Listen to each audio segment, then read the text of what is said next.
Good evening, everyone. Welcome to Power Within Psychology. This is Amit Pawar, and we are back again in another episode of Topper's Talk. और आज का toppers talk खास इसलिए है क्योंकि हमारी एक ऐसी स्टूडेंट यहाँ पर यूजीसी नेट का अपना टॉपर्स टॉक दे रही हैं जो जिन्होंने हमारे साथ में अपनी प्रिपरेशन सीयूईटी पीजी साइकोलॉजी के साथ में शुरू करी थी लक्ष्य बैच में। वहां पे सक्सेस लेने के बाद में उन्होंने अपनी प्रिपरेशन स्टार्ट करी संकल्प बैच में यूजीसी नेट के एग्जाम में। ये करंटली नॉन साइकोलॉजी बैकग्राउंड से हैं और अपना साइकोलॉजी में करियर एक बहुत बड़े ब्रेक के बाद में बना रही हैं। तो उनकी जर्नी, उनकी स्ट्रैटेजीज, उनकी इनसाइट्स और ज्यादा जरूरी हो जाती है, खासकर उन स्टूडेंट्स के लिए जो इस समय में जहां पे एनसीए एचपी आरसीआई की नई गाइडलाइंस प्रोग्राम को, साइकोलॉजी के करियर को ज्यादा से ज्यादा एक्सक्लूसिव बना रही है। ऐसे पॉइंट पे नॉन साइकोलॉजी स्टूडेंट्स फील्ड को किस तरह से देख रहे हैं और उससे रिलेटेड अपनी प्रिपरेशन के चैलेंजेस को कैसे नेविगेट कर रहे हैं। तो जब तक आप लोग ज्वाइन इन करते हैं, मैं चाहूंगा कि आपकी विशेष, आपकी क्वेरीज, क्वेश्चन सब कुछ आप कमेंट्स में मेंशन करते जाइएगा। तब तक के लिए मैं आप लोगों को थोड़ा सा पावर विद इन साइकोलॉजी के बारे में कुछ अपडेट्स और हाइलाइट्स देना चाहता हूं ताकि आप भी अपने करियर को बूस्ट कर सके पावर विद इन साइकोलॉजी के साथ में। आइए सबसे पहले हम लोग चलते हैं पावर विद इन साइकोलॉजी की वेबसाइट पर। यहां पर जब आप आ जाते हैं तो आप एक रीसेंट अपडेट देखेंगे वेबसाइट के अंदर, और वो ये अपडेट है नीचे की तरफ। इस अपडेट में पावर विद इन साइकोलॉजी ने अपनी करियर अपॉर्चुनिटीज के लिए रिक्रूटमेंट पोर्टल को ऑन कर दिया है। तो हमारी वेरियस पोजीशंस के लिए आप अप्लाई करना स्टार्ट कर सकते हैं। सिंपली आप चाहे तो यहां पर अप्लाई नाउ पर क्लिक कर सकते हैं, व्यू ओपन रोल्स पे क्लिक कर सकते हैं, या फिर मोर सर्विसेज में जाके वर्क विद अस पर क्लिक कर सकते हैं, जहां पे क्लिक करने के बाद में आप सीधे पहुंच जाएंगे हमारे रिक्रूटमेंट पोर्टल पे। इस रिक्रूटमेंट पोर्टल पे आने के बाद में यहां पे आपको जॉब सेक्शन मिल रहा है, और आप नीचे अगर स्क्रॉल करेंगे तो यहां पे सारी की सारी पोजीशंस अवेलेबल हैं विद राइट फिल्टर्स के साथ में। तो अगर आप पोजीशन देखना चाहते हैं शहर के अंदर या फिर रिमोट जॉब्स देखना चाहते हैं, सारी की सारी पोजीशंस यहां पे अवेलेबल हैं। फुल टाइम, पार्ट टाइम, सारी डिटेल्स अवेलेबल हैं। और फॉर्म भरने के बाद आप सीधे हमारे पोर्टल पर रजिस्टर कर जाएंगे, जिससे आपका पूरा का पूरा रिक्रूटमेंट का प्रोसेस ज्यादा स्मूथ और स्टैंडर्डाइज हो जाएगा। इसके साथ में अगर हम वापस से वेबसाइट पर चलते हैं तो मोर सर्विसेज पे जाके अगर आप ब्लॉग्स पे क्लिक करते हैं तो आपको पावर विद इन साइकोलॉजी का ब्लॉग पेज मिल जाएगा, जहां पे हम latest blogs, information, notification, updates आपको दे रहे हैं एग्जाम्स के बारे में, यूनिवर्सिटीज के एडमिशन नोटिफिकेशंस के बारे में, और साइकोलॉजी के बहुत सारे कंटेंट्स को रेगुलरली अपडेट कर रही हैं, ताकि आपको बेस्ट ऑफ इंफॉर्मेशन एक सिंगुलर जगह पर मिल सके। इसी के साथ में मैं आपको बताना चाहूंगा कि पावर विद इन साइकोलॉजी केवल ये चीजें आपको ऑफर नहीं करता है। मोर सर्विसेज पे जाएंगे तो आप हमारे साथ में करियर काउंसलिंग सेशन बुक कर सकते हैं, हमारे काउंसलिंग साइकोलॉजिस्ट के साथ में, क्लिनिकल साइकोलॉजिस्ट के साथ में, पोर्टल पे मेंटर्स के साथ में अपनी करियर अपॉर्चुनिटीज को भी आप किस तरीके से स्ट्रेंथन कर सकते हैं उसकी गाइडेंस भी आपको इस सेशन में मिल जाती है। और फ्री क्विजेज में जाके आप हमारी ऐप और वेब पोर्टल पर साइकोलॉजी के फ्री क्विजेज अटेम्प्ट कर सकते हैं। इसके अलावा कोर्सेज में जाके हमारे सभी कोर्सेज के बारे में और recently launch post graduate diploma in rehabilitation psychology के एंट्रेंस एग्जाम के न्यू कोर्स की डिटेल्स भी आपको यहां पर मिल जाती है। और इसी के साथ में आइए वापस से चलते हैं हमारे आज के गेस्ट भारती के पास में। जी भारती, कैसे हैं आप? बिल्कुल ठीक से। आप कैसे हैं? मैं एकदम बढ़िया, thank you so much. Bharti, मैं चाहूंगा कि थोड़ा सा आप सभी व्यूअर्स के लिए अपने आप को इंट्रोड्यूस करें। Absolutely sir. मेरा नाम भारती है। मैं पावर विद इन के साथ पिछले 2 ढाई साल से हूँ। बिल्कुल। जैसे सर ने बोला कि मैंने मेरा पीजी भी सीयूईटी पीजी की प्रिपरेशन एंड नेट की प्रिपरेशन पावर विद इन के साथ ही की। I'm pretty sure this sounds very similar and very basic, but the difference here with me was that I had already worked for 14 years and काम करने के दौरान मुझे feel हुआ कि मुझे सिर्फ कमाना नहीं है, कुछ बेहतर करना है and I did not know how to pursue psychology. मेरा ओरिएंटेशन काम के वक्त साइकोलॉजी की तरफ बन चुका था ऑलरेडी। तो ऑनलाइन रिसर्च करने के बाद मुझे पावर विज़न के बाद पता चला और मैंने एक छोटा-सा डेमो किया अमित सर के साथ। जहाँ पे मैंने सारे क्वेश्चंस अपने लिख रखे थे और सर ने वो सारे बेसिक क्वेश्चंस आंसर किए एंड मुझे और ज्यादा गाइड किया कि मैं कैसे जो करना चाहती हूँ वो अकॉम्प्लिश कर सकती हूँ and literally 1 year after the other I have just been able to come through and prove that yes, I can do something even after I am a 34-year-old working individual. So हाँ, मैं 14 साल से काम कर रही थी इससे पहले और सर की गाइडेंस के बाद मैंने डिसाइड किया कि मैं अब पढ़ना फाइनली शुरू कर सकती हूँ. It's never too late to start again. बिल्कुल, बिल्कुल, बिल्कुल भारती। और जो बात भारती कह रही है उसके अंदर भारती ने एक छोटी-सी चीज़ मिस कर दी है। इस पूरी चीज़ के अंदर सबसे इम्पोर्टेंट फ़ोकस रही हैं भारती। देखिए, किसी भी चीज़ को इतने समय बाद वापस से स्टार्ट करना, और मुझे लगता है कि पढ़ाई जो है वो आसान काम नहीं है, बहुत ही मुश्किल काम होता है। तो उसको वापस से स्टार्ट करना, और केवल स्टार्ट नहीं करना, उसमें अपनी डेडिकेशन और एफर्ट्स के साथ में एक्सेल करना। पहले सीयूईटी पीजी में, फिर नेट के एग्जाम के साथ में। तो ये जो कंसिस्टेंसी होती है और जो ये पैशन निकल के आता है, ये बहुत ज्यादा इंडिविजुअल लेवल पे घटता है। तो अभी जब भारती बता रही थी तो मुझे याद आ रहा है भारती, जब हमारा पहला करियर सेशन था, तो करियर काउंसलिंग सेशन के अंदर हम लोग बहुत सारी चीजें डिस्कस कर रहे थे, आपके प्रीवियस चीजों के बारे में, आगे के प्लान के बारे में। और मुझे ये देख के बहुत ही प्राउड फील हो रहा है कि हमने उस दौरान में जितनी भी चीजें डिस्कस करी उसको स्टेप बाय स्टेप आपने अकॉम्प्लिश किया है, और अपने ड्रीम के पास में आप खुद एक एक कदम बढ़ाकर जा रही हैं। तो ये बहुत ही अच्छी बात है। और जितने भी लोग देख रहे हैं, मैं आपको बताना चाहता हूं कि साइकोलॉजी एक बहुत ही ल्यूक्रेटिव फील्ड है, और ऐसे केस में जितने भी लोग साइकोलॉजी में करियर बनाना चाहते हैं, काफी बार हम क्लिनिकल साइकोलॉजी पार्ट सोच के रुक जाते हैं कि उसमें बैचलर्स की एलिजिबिलिटी नहीं है तो कैसे करेंगे। लेकिन साइकोलॉजी केवल क्लिनिकल साइकोलॉजी नहीं है। क्लिनिकल साइकोलॉजी एक इंपॉर्टेंट पार्ट जरूर है, लेकिन उसके अलावा भी बहुत सारे डिसिप्लिन हैं, बहुत सारी अपॉर्चुनिटीज है साइकोलॉजी के अंदर, जिसमें आप अपने पैशन को परस्यू कर सकते हैं। इसी के साथ भारती, मैं जानना चाहूंगा कि जैसे आपने सीयूटी यूजी का एग्जाम दिया, उसके बाद में यूजीसी नेट जीआरएफ का एग्जाम दिया, तो मैं एक चीज जानना चाहूंगा कि दोनों एग्जाम्स के अंदर क्या चीज आपको सिमिलर लगी, क्या चीज डिफरेंट लगी, उस चीज को थोड़ा सा बताइए।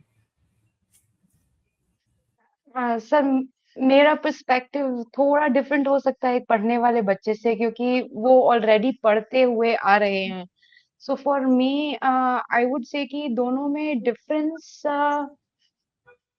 बहुत ज्यादा कंटेंट के अलावा नहीं है, बट बिल्कुल, सिमिलैरिटीज बहुत ज्यादा है मेरे हिसाब से, क्योंकि the sort of orientation you need, the sort of will you need to sit down and just submerge into content is बिल्कुल, very similar.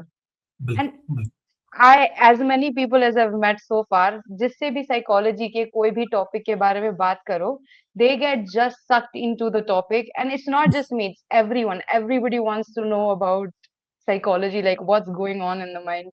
So it's just बिल्कुल, easy in a way to like sort of pick a topic, sit down, research, look up videos, discuss, and that's what I did for both of them. I don't बिल्कुल, quite find them as different other than content. Like the severity of content increases, but it's बिल्कुल, just a build up on the basic that you did during CUET PG. बिल्कुल, बिल्कुल। और ये भारती यहाँ पे एक बहुत ही इंपॉर्टेंट चीज बता रही हैं, वो ये कि जब भी हम लोग साइकोलॉजी के एग्जाम देते हैं, हर एग्जाम की सोल लगभग वही होती है। आपके पास एक सिलेबस है, एक कंटेंट है, और उस कंटेंट को आपको प्रिपेयर करना है।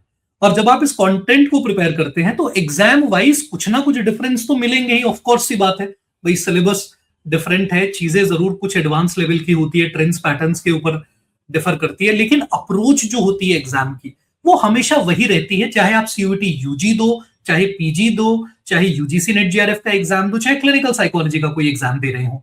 और अप्रोच में क्या है कि आपको कंटेंट कवर करना है, क्वेश्चंस लगाने हैं, और जो भी कंटेंट है उसको डेडिकेटेडली कवर करना है। तो ये बहुत ही अच्छी एक की टेक अवे यहां से हो सकता है कि एग्जाम कोई भी हो, इससे फर्क नहीं पड़ना चाहिए। हमारे पास सिलेबस है, वो कंटेंट कवर करना है, उसको डेडिकेटेडली हमको फॉलो करने की जरूरत है। सो ये भारती बहुत ही अच्छी बात आपने कही। इसके साथ में भारती मैं जानना चाहूंगा कि एक आउटसाइडर पर्सपेक्टिव जो होता है, जिस पर्सपेक्टिव के अंदर हम साइकोलॉजी को जब दूसरे फील्ड से देख रहे होते हैं और जब हम फील्ड के अंदर आ चुके होते हैं, वहां पे क्या आपको की डिफरेंसेस देखने को मिले, या क्या अलग आपने जो सोचा हुआ था वैसा ही कुछ मिला, या कुछ अलग भी देखने को मिला?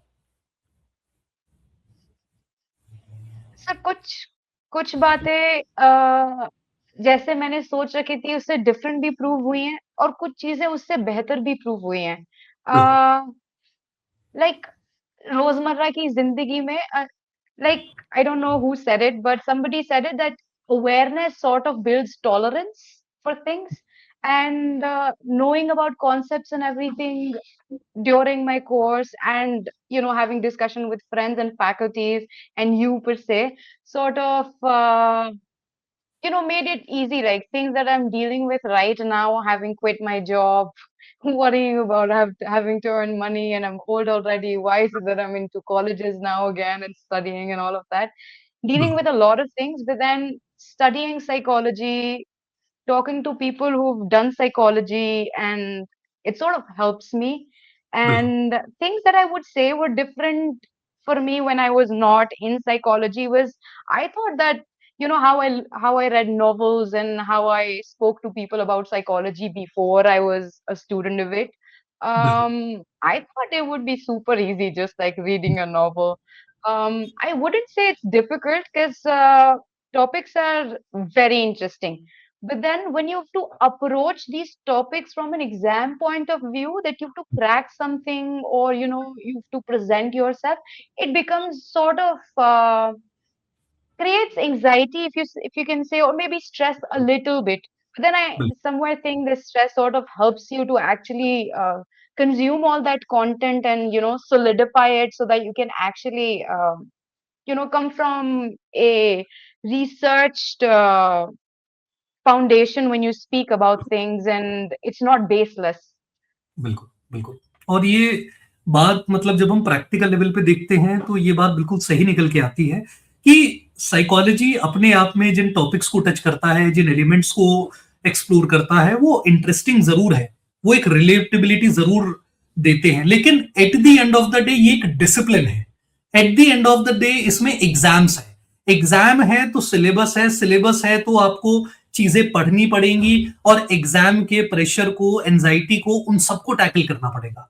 तो ये बात बहुत ही अच्छे से आपने भारती एड्रेस करी है कि काफी बार हम जब फील्ड के बाहर से सोच रहे होते हैं, तो हमको साइकोलॉजी के वो एलिमेंट जरूर दिखते हैं जो कि हमें रिलेटेबल लग रहे हैं, प्रैक्टिकल लग रहे हैं। लेकिन at the end of the day जब हम एंटर करते हैं फील्ड में और उसको एक डिसिप्लिन की तरह हमें फॉलो करना पड़ता है, जैसे हम कभी मैथ्स को किया करते थे, फिजिक्स को किया करते थे, अकाउंट्स के पेपर को किया करते थे, जब करते हैं तो कहीं ना कहीं वो स्ट्रेस एंजाइटी जरूर ट्रिक इन करती है।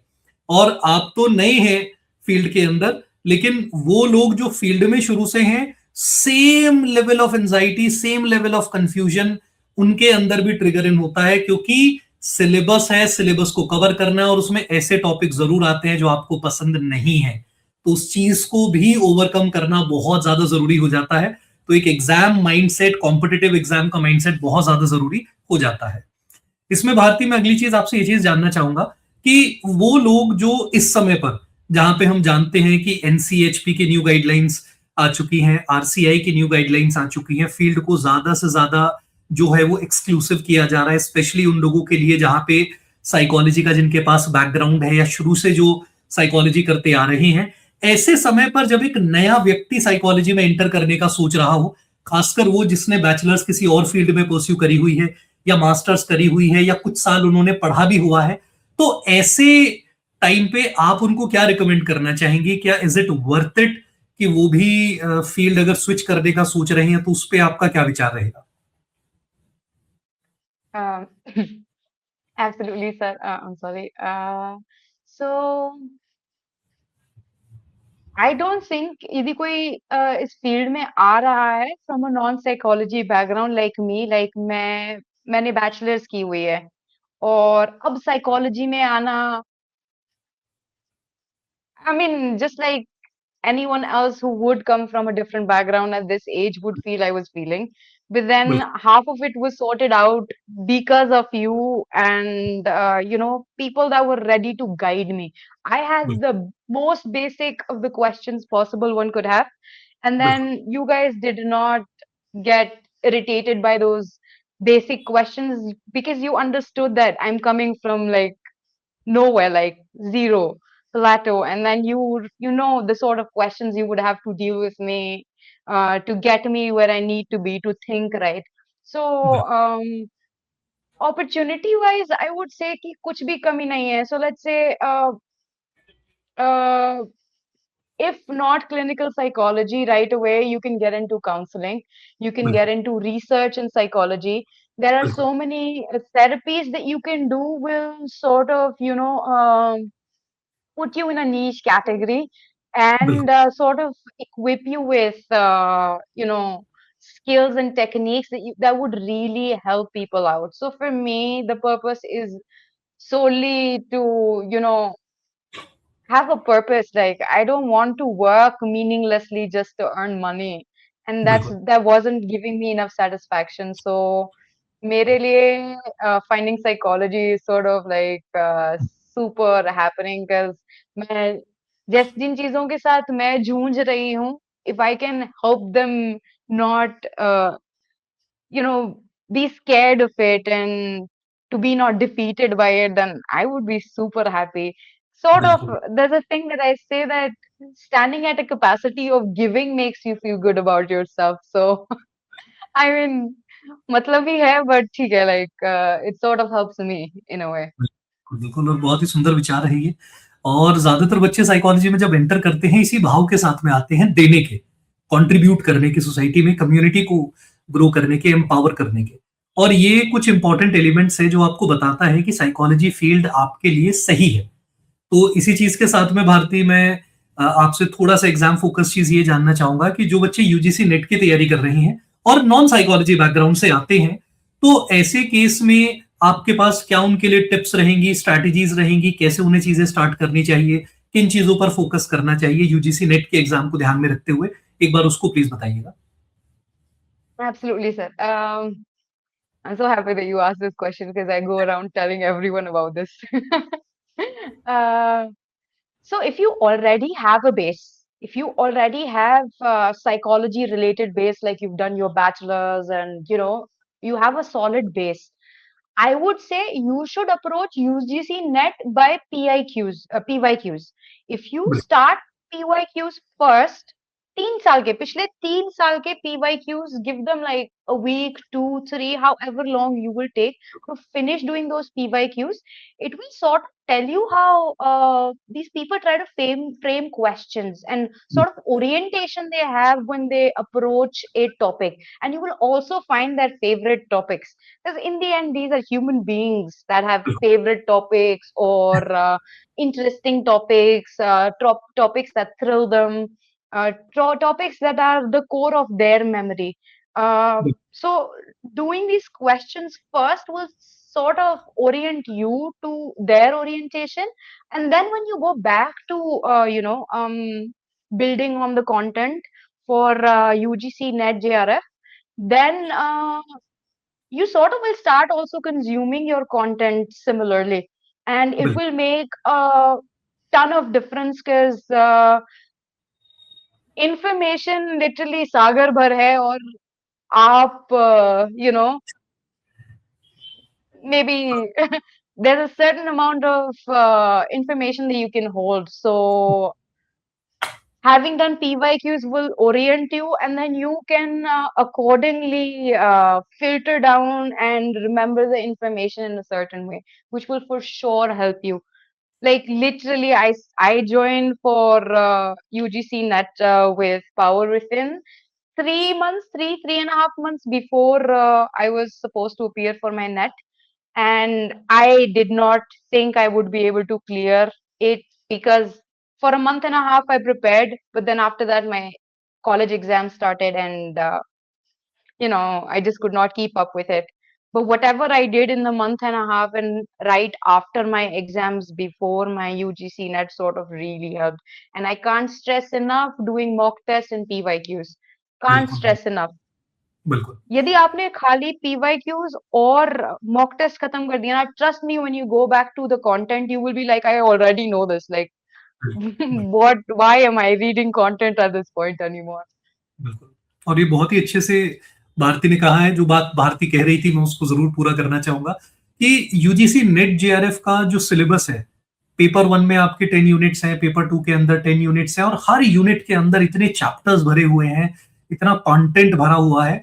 जो बात भारती कह रही थी कि ऐसा लगता है जैसे कि पूरा का पूरा महासागर है, समुंदर है सामने, और आपके हाथ में केवल एक मग्घा या बाल्टी है, और उससे भर भर के आपको अपनी प्रिपरेशन करनी है।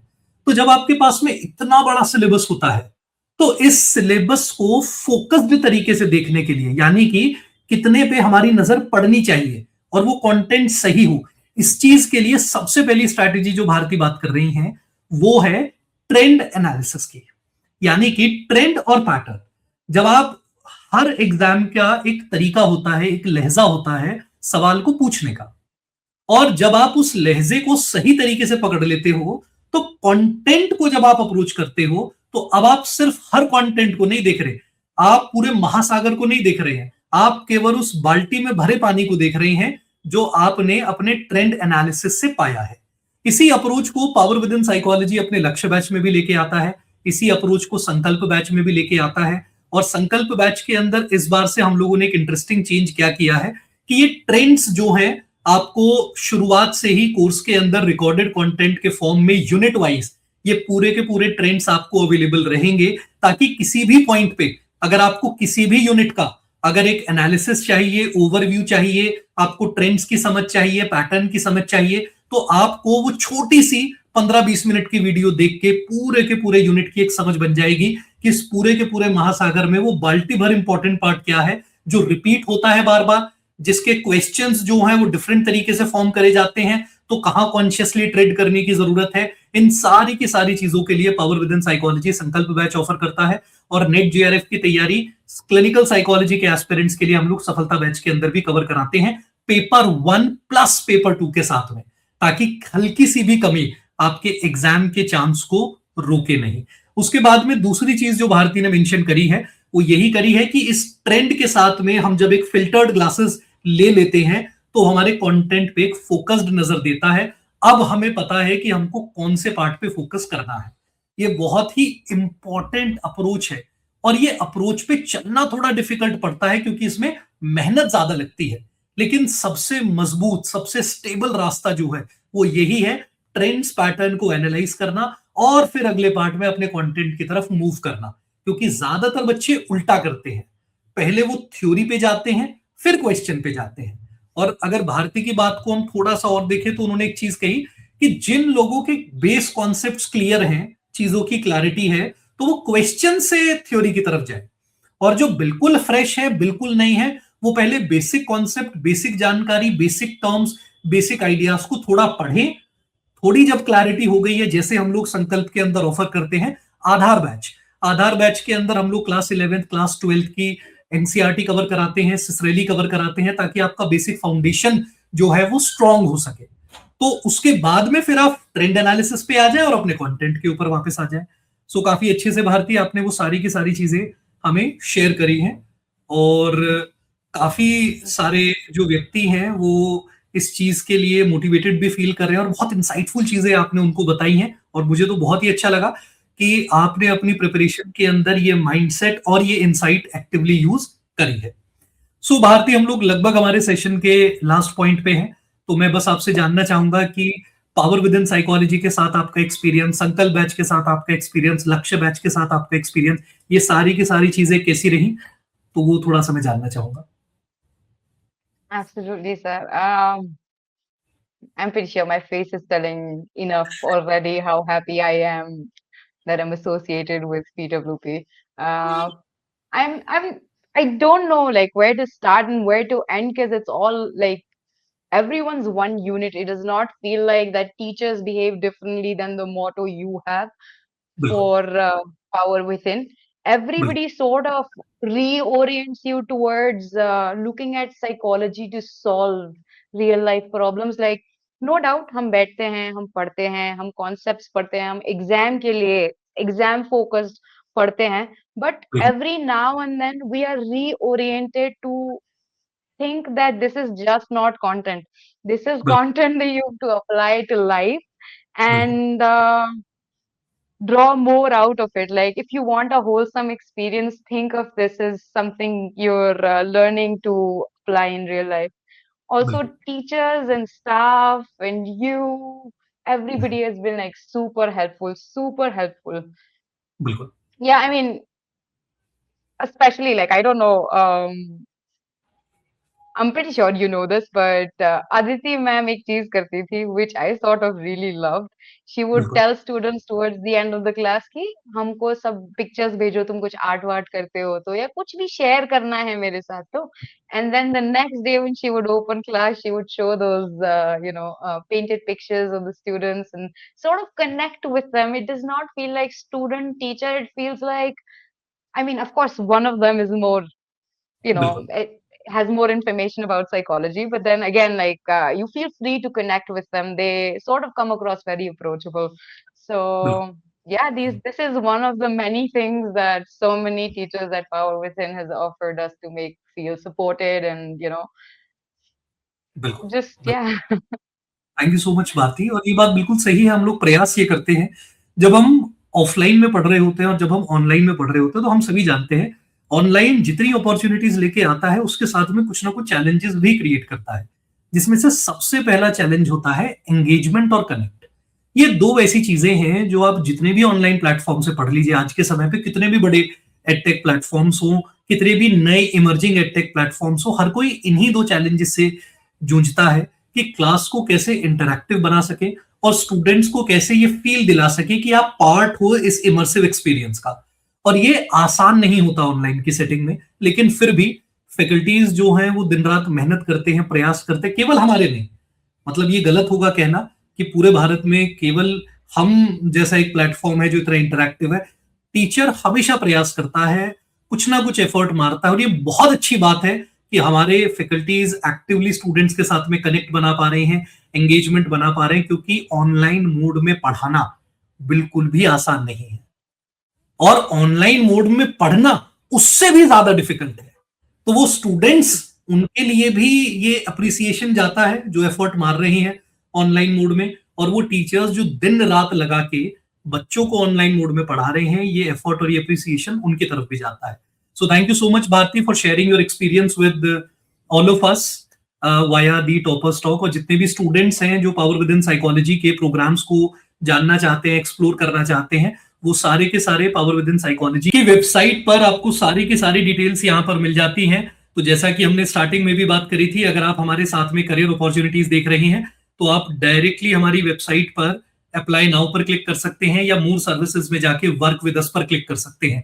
इसके साथ में हमारे ब्लॉग्स को चेक करना है तो मूर सर्विसेज के अंदर ही अवेलेबल है, और फ्री क्विजेस इस क्लिक के अंदर आप यहाँ पे वेब पोर्टल पर और हमारी ऐप पर फ्री क्विजेस प्रैक्टिस कर सकते हैं, जिसमें आपको लीडरशिप बोर्ड की पोजीशंस भी मिलती हैं और पूरा का पूरा एक्सपीरियंस एग्जैक्ट सीबीटी मोड के अंदर मिलता है। तो ये आपकी प्रिपरेशन को केवल बूस्ट नहीं करता है, बल्कि आपको एग्जाम लाइक एनवायरनमेंट प्रोवाइड करता है।